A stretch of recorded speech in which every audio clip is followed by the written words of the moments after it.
Hey Algebra 1, and thanks for tuning in. Today we're going to be looking at how to factor a polynomial with just when we have the setup x squared plus bx plus c, where b and c could be numbers or coefficients. We're going to be looking for 8 things to go down in our notes today, so let's go ahead and get started. The first thing we're going to look at is what happens when we're trying to factor x squared plus bx plus c when c is positive. So basically when this last symbol is plus c. Whenever you do that, you're going to have x plus p times x plus q, and p and q can be numbers. P plus q will always equal b, and p times q will always equal c. What that means is when c is positive, p and q will have the same sign as whatever b is. So here are 2 examples that we're going to copy down. We have x squared plus 6x plus 5, and the answer of factoring that polynomial would be x plus 1 and then x plus 5. Notice that you have 1 plus 5 equals 6 right here in the middle, and then 1 times 5 equals 5 at the end. You could do the same thing with 2 subtraction answers for this polynomial. X squared minus 6x plus 5 would be equal to x minus 1 and then x minus 5. Again, minus 1 and minus 5 added together gives you minus 6, and minus 1 times minus 5 equals positive 5. Let's go ahead and take time now to pause the video here so you could write down what is highlighted, and then once you're done, click play to go on and see how it's done. So this is an example of what we would be looking for. What I'm essentially looking for are these 2 numbers right here, a 10x and a 16. And they do have something in common. I need to figure out first, what can I be multiplying to get 16, and what could I be adding to get 10? And they need to be the same exact numbers. So then I start thinking, well, 1 times 16 is 16, but 1 plus 16 is not 10. But I know 2 times 8 is 16, and 2 plus 8 is also 10. So that would change my answer to x plus 2 parentheses x plus 8. And the reason why I'm using pluses is because b is also a positive. So that's all you have to do, is you have to find basically the common factors that multiply the constant at the end to get the constant at the end, and then add to get the coefficient in the middle. And that's all you have to do there. So we're going to try a few examples to make sure we get pretty good at it. So here are 2 that you're going to try on your own. Again, you're going to look for what things can I add together to get 7, and what things can I multiply together to get 6, and they have to be the same number. Same thing true for here in number 3. What can I add together to get 9, and what can I multiply together to get 8? Let's go ahead and pause. You can try 2 and 3 in your notes, and once you're done, click play. Alright, so for number 2, what I decided is I needed to find something multiplied together that equals 6, and something that adds together that equals 7. I know that when I multiply 1 times 6 together, I get 6, and I know if I add 1 and 6 together, I also get 7. So my answer would be x plus 1, parentheses x plus 6. Some of you might have even done this, x plus 6, parentheses x plus 1. And that's the same thing, you just switch them around. So keep that in mind too as we're doing homework tonight, or doing some examples still in our notes today. Number 3, again, I'm thinking about what numbers can I add together to get 9 that are also the factors of 8. I know 1 times 8 is 8, which is also the same thing I'll get if I add them together. 1 plus 8 will give me 9. So my answer would be x plus 8, parentheses x plus 1, or switched around.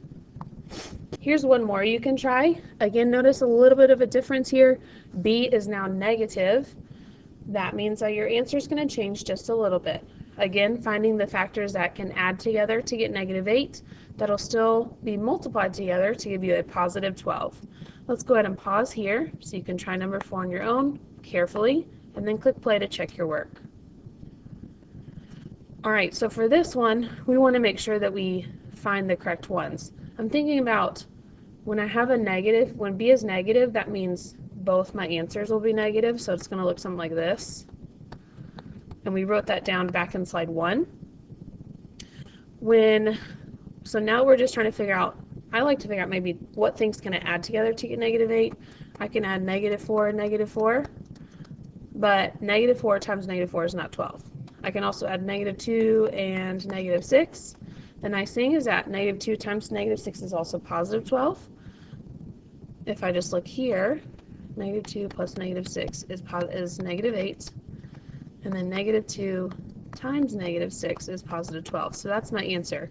So my answer will be x minus 2 and x minus 6. Okay, so just be careful with your negatives and how you add those. You've got to remember your integer rules. The last part of our notes we're going to talk about is whenever we see this example, but c is negative.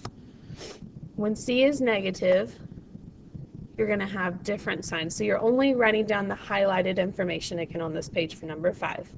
So in this case, for our example, notice that c is negative, or the 5 is negative. So that means one of your answers would be positive and one would be negative. You still need to follow the rules of the multiplication and the addition example. So like for example, 1 times negative 5 gives us the negative 5 that we're looking for. And 1 plus negative 5 gives us the negative 4 we're looking for, which is right there.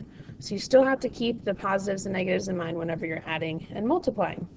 Let's go ahead and pause the video here for number 5 so you can write down what you see highlighted, and then once you're done, click play to see how it's done.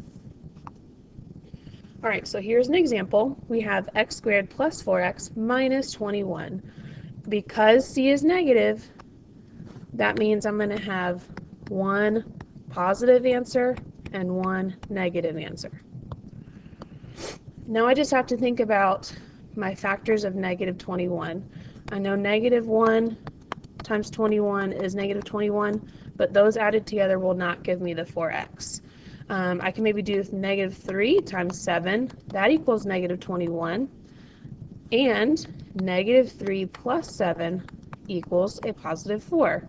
So here's my negative 21, and here's my positive 4. So here are my two answers right here. A negative 3, so I'm going to put that with the minus, so x minus 3. And then a positive 7, I'll put that with the plus. So my answer would be x plus 7, and then x minus 3 being multiplied together.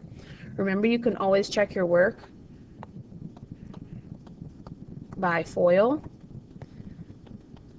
So x times x is x squared, x times negative 3 is negative 3x, 7 times x is positive 7x, and 7 times negative 3 is negative 21.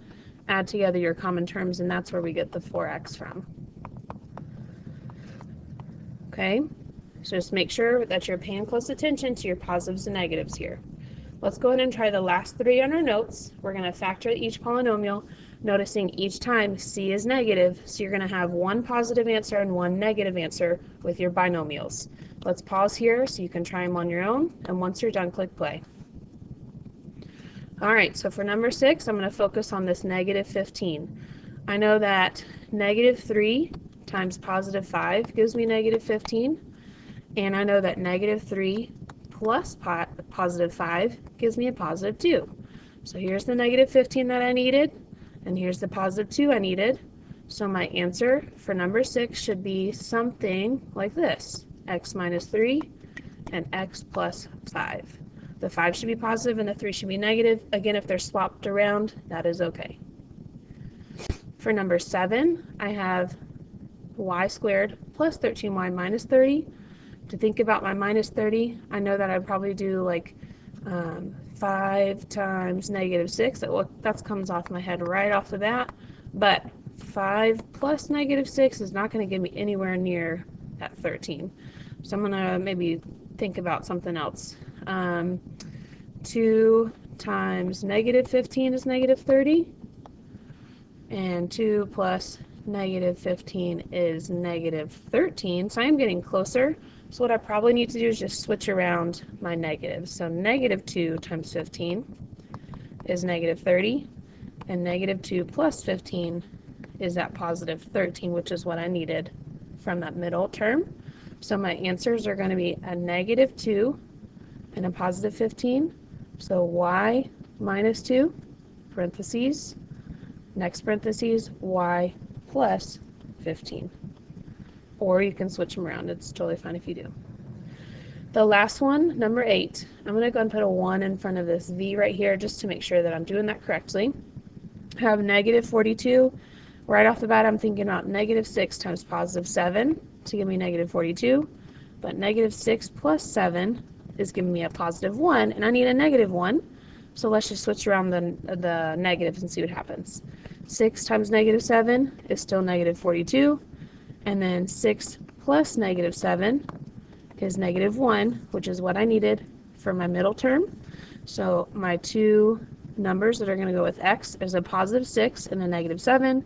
So my, v, that's my variable. I'll have as my answer for number 8, v plus 6 in one set of parentheses and v minus 7 in the other set of parentheses. Again, there's no best way to write your binomials. It doesn't matter if your smaller number is first or your bigger number. Mine usually end up with my smaller number first because that's how I multiply, and that's totally fine if you swap it around the opposite way, just as long as you have the correct positive number and the correct negative number. That's going to conclude our notes for today. Thanks so much for tuning in for Lesson 7.5, and we'll catch you next time.